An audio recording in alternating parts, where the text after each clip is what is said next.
يا مساء الفل على حضراتكم جميعا، يا رب تكونوا دايما بخير وفي أحسن صحة وأحسن حال. القمة رقم 131 أهلاوية، والزمالك بيفرط في فوز سهل وسلس في الشوط الأول. كان يقدر جدا جدا الزمالك يطلع الشوط الأول على أقل تقدير 2-0 بعد أول ربع ساعة أو أول 20 دقيقة من الضغط والاستحواذ والسيطرة على الكورة، وكمان ارتباك لعيبة الأهلي من المباراة. لعيبة الأهلي في بداية المباراة نازلة خايفة، نازلة مش مطمنة. لعيبة الزمالك كان عندها ثقة واضحة جدا، احتفاظ بالكرة بشكل جيد، احتفاظ بالاستحواذ بشكل مميز. في أول 3 دقايق أو أول 4 دقايق ألفينا ياخد كورة وينطلق بيها من نص الملعب ويعدي ويروح ويلعب بينية ممتازة جدا، مش ناقصة غير ان الكورة تكون في الشبكة. لكن عدي الدباغ كان ليه رأي آخر، يلعبها ويطلعها الشناوي، وأول فرصة محققة تضيع من نادي الزمالك.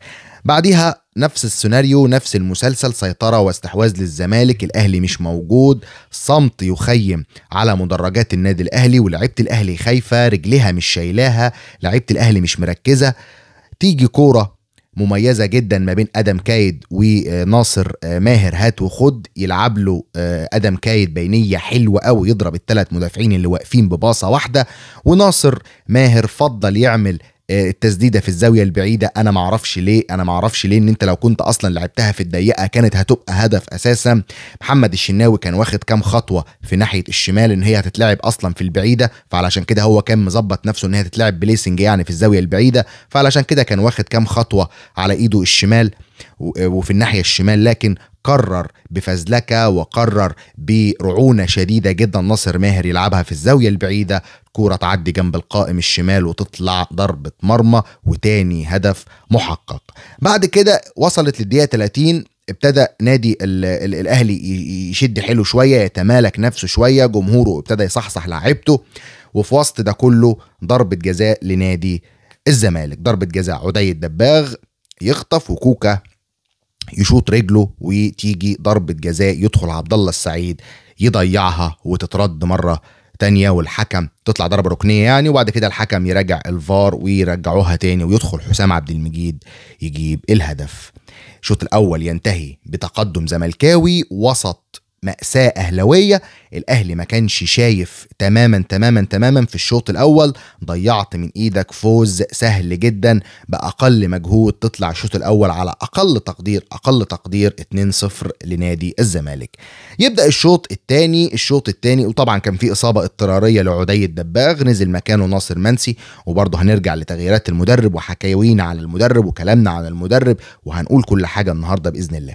بعد كده الشوط الثاني يبدأ اللقاء، الاهلي ماسك الكوره، وتحس ان الزمالك بيقول له خد الكوره يا اهلي، العب وانا هدافع فقط. مش هتقدر تستحمل الضغط، ومش هتقدر تستحمل ال الهجوم، ومش تقدر تستحمل العرضيات وسيل الهجمات وسيل التحركات والحمية اللي موجود فيها لعيبة الاهلي، ان هم عاوزين يعوضوا بدل الهدف 2 و3 علشان ياخدوا ال3 نقاط، وان هم لازم يعملوا كده في المباراة. فالكلام ده كله كان صعب على دفاع الزمالك، وبدليل ان في اول 10 دقايق اكتر من 15 او 12 او 13 عرضية، اكتر من 12 او 13 او 15 عرضية كمان، كلهم عرضيات من الناحية اليمين اللي هي ناحية بنتايك، اللي هو مش شايف اصلا. النهارده بنتايك ما كانش في مستواه وحالته، وطبعا المدرب واقف بره عامل زي اليافطه. عارف اليافطه حضرتك لما تبقى انت موقفها كده، بس اليافطه دي لا هتتحرك ولا هتفكر. ده كان فعلا حال يانيك فيريرا امبارح، كان مغيب تماما، كان سكران، ما كانش مركز، ما كانش قاري المباراه كويس، استسهل المباراه بعد ما شاف الشوط الاول والحاله الفنيه اللي فيها النادي الاهلي.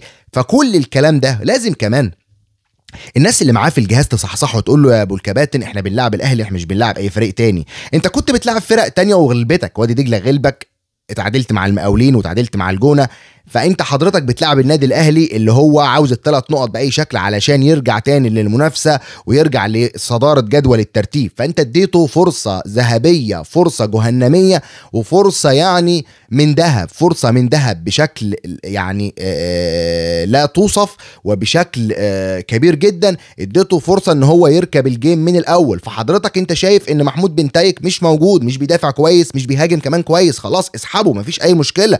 نزل احمد فتوح، على اقل تقدير ممكن كان يكون فيه الامل، وممكن يكون كان فيه الرجا يعني، لكن انت سايبه بالشكل ده لغايه لما كان كل العرضيات عن طريق محمد طاهر قبل ما يطلع، وكل اللعيبه، ومحمد هاني وتريزيجيه لما كان بيلعب شويه في الناحيه اليمين، وطاهر كان يروح الشمال، واحيانا كان بن شرقي يروح في الناحيه اليمين. كان معمول عليك اكتر من سويتش من اكتر 3 لعيبه. انت لعيبتك مرصوصه كمان غلط، تمركزات المدافعين غلط، مفيش حد عامل يعني اي سيناريو في دماغه ان اللعيب ده بيتحرك من ظهري، اللعيب ده بيتحرك مثلا من جنبي، ان انا اقدر اكون معاه ملاصق ليه مان تو مان. مفيش. حسام عبد المجيد شال اكتر من 20 عرضيه بدماغه، محمد اسماعيل طفش اكتر من كوره. فصعب تستحمل 45 دقيقه كامله، 45 دقيقة كاملة بالشكل ده وبالضغط ده وبالأسلوب ده. فأنت لازم كنت تتحرك، لكن للأسف كان في يافطة واقفة بره مش بتتحرك، يافطة تمثال واقف بره مش بيتحرك، مش بيفكر، كان جماد من الآخر. لكن الأهلي بيضغط، الأهلي بيعمل تغييرة تقريبا في الدقيقة 70 على ما أعتقد. نزل حسين الشحات اللي قلب الشكل كله. الأهلي كان بيعمل عرضيات فقط، كان بيستحواذه كان سلبي، لكن نزل لك واحد زي حسين الشحات اللي أنا ليا عتاب عليه شديد جدا جدا، هقوله لكم بعد شوية. حسين الشحات نزل، ده لعيب كورة شوارع، لعيب كورة بمعنى كلمة لعيب كورة حريف، بمعنى اقدر افك التكتل، اقدر اخترق وسط الدفاع، اقدر البس ضربات جزاء، اعرف انا بنفسي اجيب جون.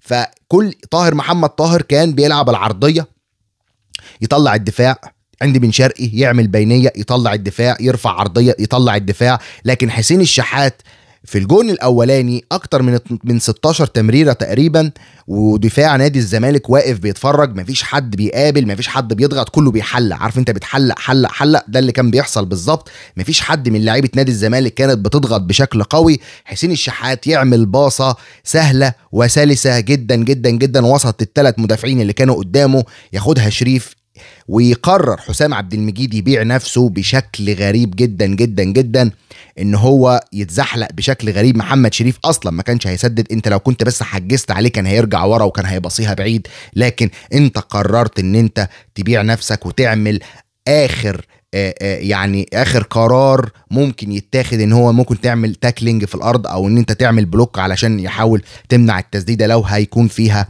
اي تسديد. لكن تبيع نفسك بالشكل ده. حسام عبد المجيد رجعت مرة تانية لحسين الشحات اللي كمان تخدمه الكورة وتخبط في محمد اسماعيل وتدخل هدف اول لنادي الاهلي.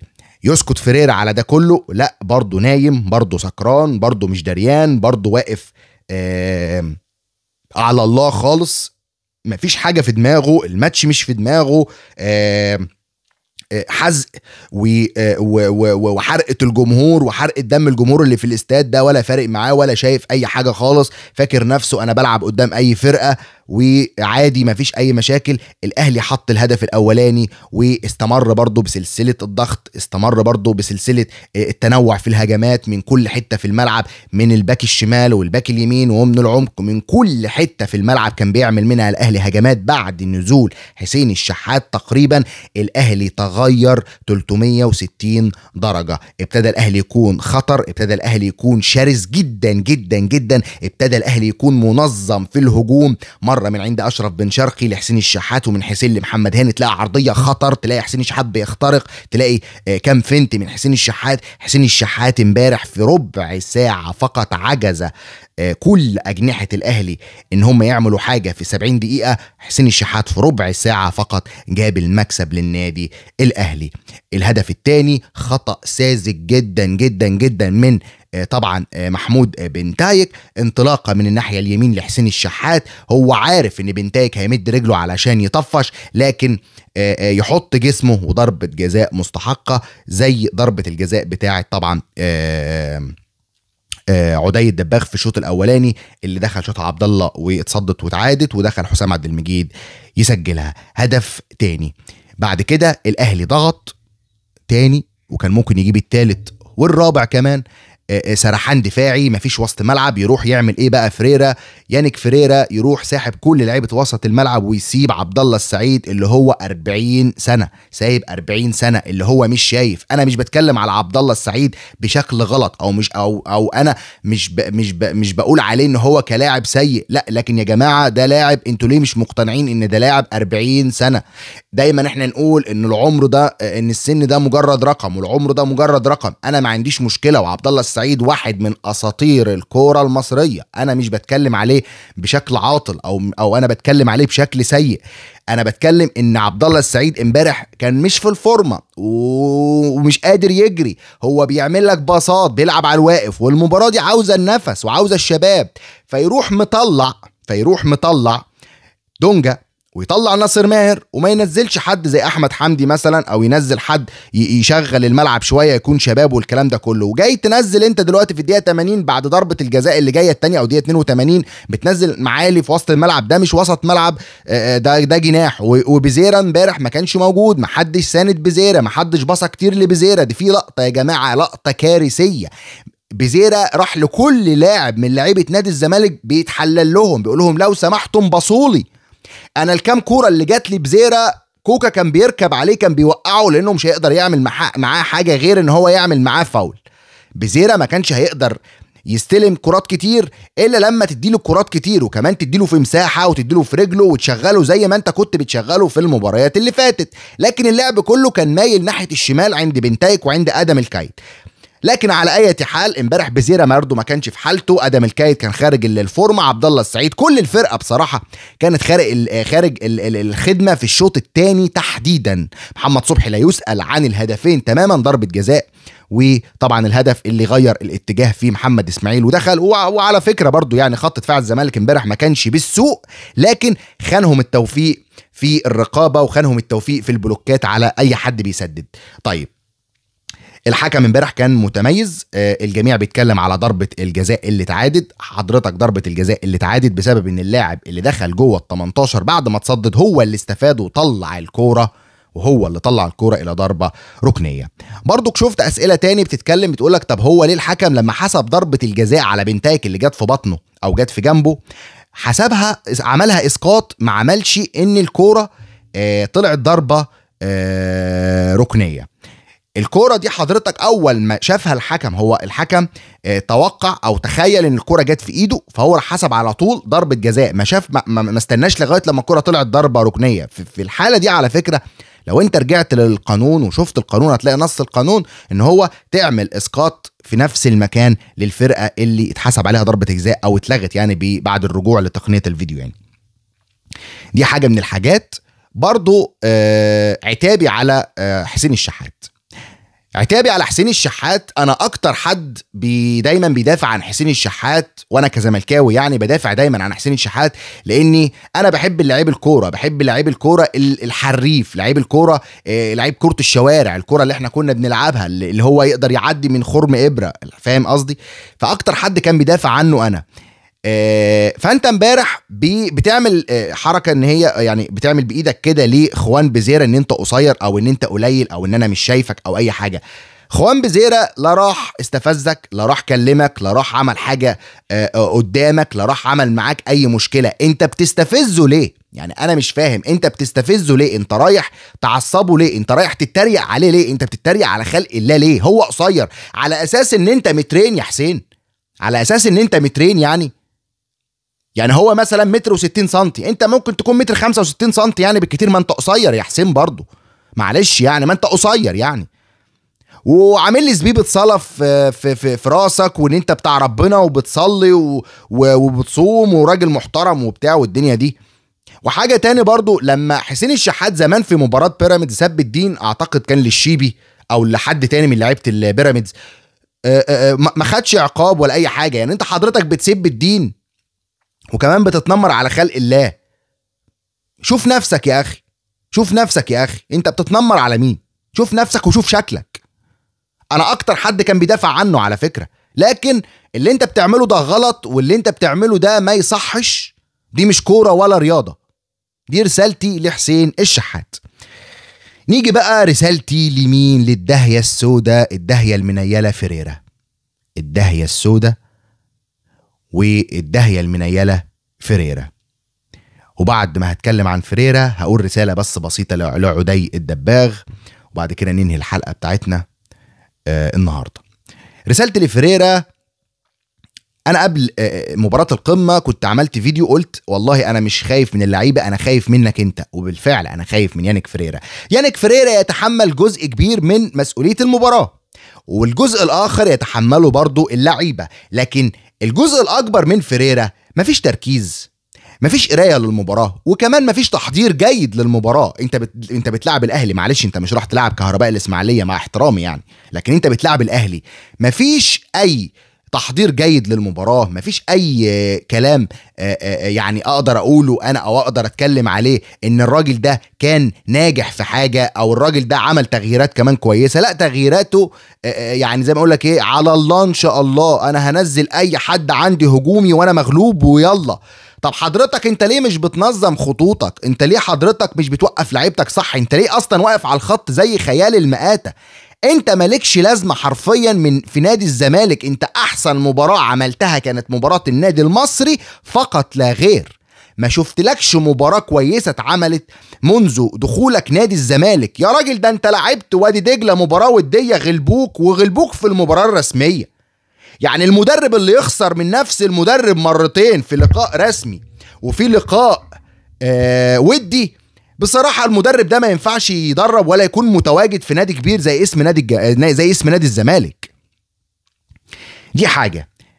رسالتي لعدي الدباغ: بصراحة أنا بالنسبة لي عدي الدباغ مهاجم كويس، مهاجم بيتحرك بشكل مميز قوي، قوي جدا على فكرة بدنيا، بيعرف يلتحم وبيعرف يغلط المدافعين وكل حاجة. لكن ايه مشكلتك مع الانفرادات؟ انت عندك مشكلة في مباراة الاسماعيلي ضيعت انفراد، في مباراة المصري ضيعت انفراد، وادي امبارح في مباراة النادي الاهلي المباراة المهمة المفصلية اللي انت كنت ممكن تكون في القمة ب5 نقاط عن الاهلي وبتصدر له مشاكل الدنيا، لكن انت فضلت ان انا لازم اضيع. فالمفروض تركز، تشتغل على نفسك كويس في الانفرادات، قراراتك تكون سليمة في المنطقة دي تحديدا. ايه اللي يفرق ما بين المدافع والمهاجم؟ المدافع ما عندوش ملكة التسجيل، لكن انت فرود يعني تسجل، الفرقة كلها تخدم عليك علشان سعادتك تجيب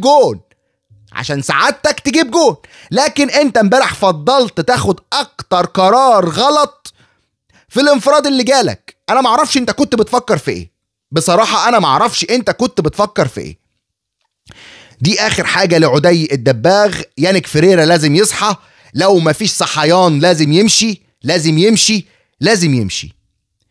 ده اخر حاجة عندي في الفيديو. مبروك للاهلي، هارد لك لنادي الزمالك، وان شاء الله الايام اللي جاية تكون افضل لنادي الزمالك.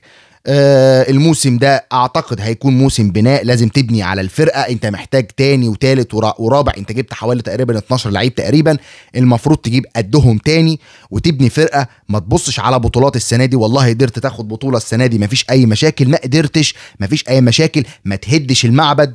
اللعيبة دي مش لعيبة سيئة، لكن لعيبة عاوزة تاخد خبرة، عاوزة تاخد ثقة، عاوزة تاخد فلوس، عاوزة تاخد فلوسها، عقودها، رواتبها. يا مجلس يا إدارة يا فاشل، يا حسين لبيب يا فاشل، لازم تدي اللعيبة دي فلوسها. انت مش جايب لعيبة وتمضيها وفي الاخر يروحوا يشتكوك وياخدوا فلوسهم من الفيفا.